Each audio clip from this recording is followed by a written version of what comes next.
Hi friends, இந்த வீடியோவில் வந்து நம்ம என்ன பார்க்க போகிறோம் அப்படின்னு கேட்டிங்கன்னா, இப்போ வந்து நம்மளோட மூக்குத்தி அம்மன் 2 திரைப்படத்தில் நம்மளோட நயன்தாராவோட கதாபாத்திரம் வந்து இப்போ வந்து வெளியே வந்திருக்குங்க. ஸோ இந்த விஷயம் ரசிகர் மத்தியில் ரொம்ப ட்ரெண்டிங்காக போயிட்டுருக்கு.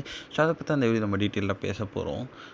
இப்போ வந்து நம்மளோட நயன்தாரா நடிப்பில் வெளியாக இப்படங்களில் ஒன்று தான் மூக்குத்தி அம்மன். ஸோ சாமி கதையை வச்சு எடுக்கிறாங்க அப்படின்றதுனால ஸோ நம்மளோட ஆர்ஜே பாலாஜி இருந்தாங்க அந்த திரைப்படத்தை.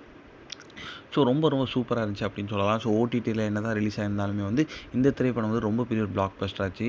ஸோ மிகப்பெரிய வெற்றி அந்த திரைப்படத்தை 2ஆம் பாகம் வந்து எப்போ வரும் அப்படின்ட்டு காத்துட்டு இருந்த ரசிகர்களுக்கு ஒரு ட்விஸ்ட்டோட ஒரு சூப்பரான விஷயம் வந்துச்சு. ஸோ ரொம்ப பெரிய ஒரு பட்ஜெட்டில் இந்த திரைப்படம் உருவாகுது அப்படின்ட்டு ஒரு ஹாப்பியான நியூஸ் வந்தாலும் இந்த திரைப்படத்தை ஆர்ஜே பாலாஜி இயக்கலை அப்படின்ட்டு சொன்னாங்க. ஸோ சுந்தர் சி தான் திரைப்படத்தை இயக்குறாங்களாம்.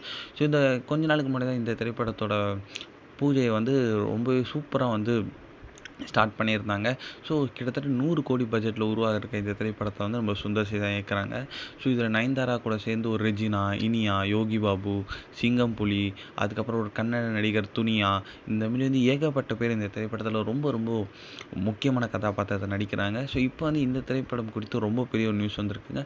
அதாவது நயன்தாரா வந்து இந்த திரைப்படத்தில் அம்மனாக மட்டும் இல்லாமல் போலீஸாகவும் வந்து ஒரு கதாபாத்திரம் பண்ணுறாங்களாம்.